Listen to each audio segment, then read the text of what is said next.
Hello दोस्तों, स्वागत है आपका हमारे यूट्यूब चैनल नो और ग्रो में। आज हम लोग चैप्टर देखेंगे वर्ग एवं वर्गमूल। इसमें बेसिक और ट्रिकी दोनों मेथड बताया जाएगा जो एग्जामिनेशन दृष्टिकोण से बहुत महत्वपूर्ण है। सबसे पहले हम लोग देखते हैं पूर्ण वर्ग संख्या क्या होता है। पूर्ण वर्ग संख्या, सबसे पहले मैं इसका परिभाषा लिख देता हूँ। वैसी प्राकृतिक संख्या, वैसी प्राकृतिक संख्या जिसका वर्गमूल एक प्राकृतिक संख्या हो, प्राकृतिक संख्या हो, यानी जो संख्या होगी वो भी प्राकृतिक होगी और उसका वर्गमूल भी प्राकृतिक होगा। जैसे 64 ये एक प्राकृतिक संख्या है और इसका जो वर्गमूल होगा 8, ये भी एक प्राकृतिक संख्या है। तो हम ये कह सकते हैं कि 64 एक पूर्ण वर्ग संख्या है। इसी तरह 225 ये भी एक प्राकृतिक संख्या है और इसका वर्गमूल 15 ये भी एक प्राकृतिक संख्या है।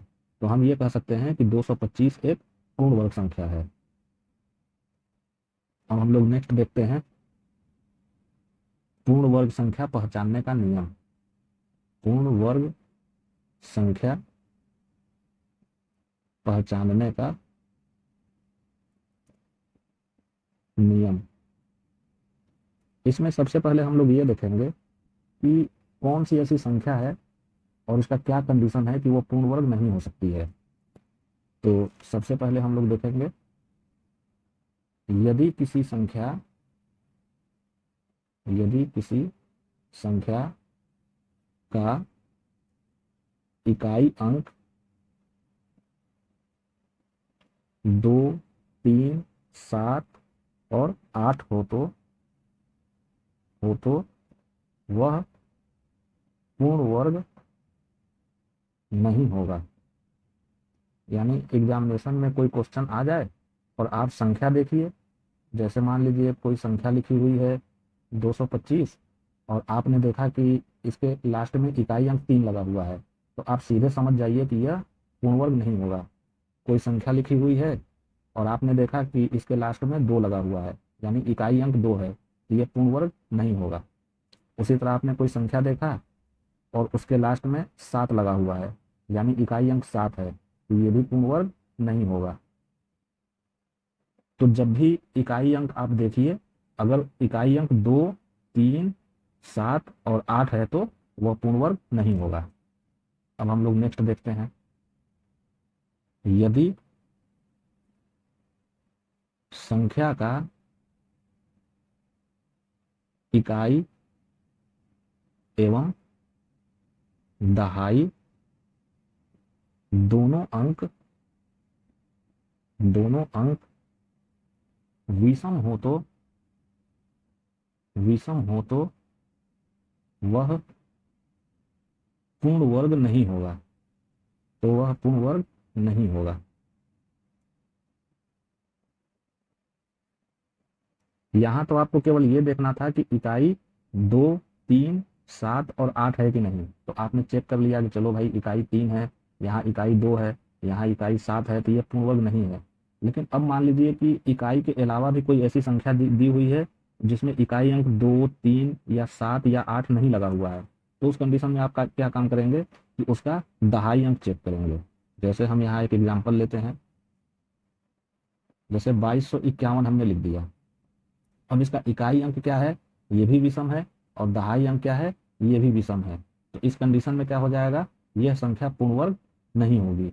कोई भी संख्या, जैसे मान लीजिए कि 225 और इसके आगे हमने लिख दिया 7, तो ये भी पूर्ण वर्ग नहीं होगा। इसी तरह आप और भी संख्याएं चेक कर सकते हैं। तो ये तो हो गया कि कौन सी ऐसी संख्या है जो पूर्ण वर्ग नहीं हो सकती है। लेकिन अब हम लोग देखते हैं कि कौन सी ऐसी संख्या है जो पूर्ण वर्ग हो सकती है। और यही एग्जामिनेशन दृष्टिकोण से बहुत ही महत्वपूर्ण है और इसी से क्वेश्चन भी आते हैं। तो मैं यहाँ पे 3 नंबर बताता हूँ। यदि संख्या का अंतिम 2 अंक, यदि संख्या का अंतिम दो अंक 1 से 24 तक के वर्ग का अंतिम दो अंक है, अंतिम दो अंक है, तो उसका वर्गमूल निकाल कर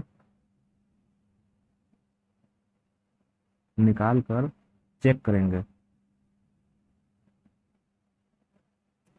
और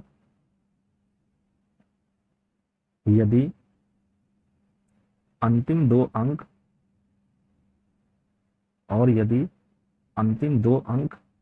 1 से 24 तक के वर्ग का अंतिम दो अंक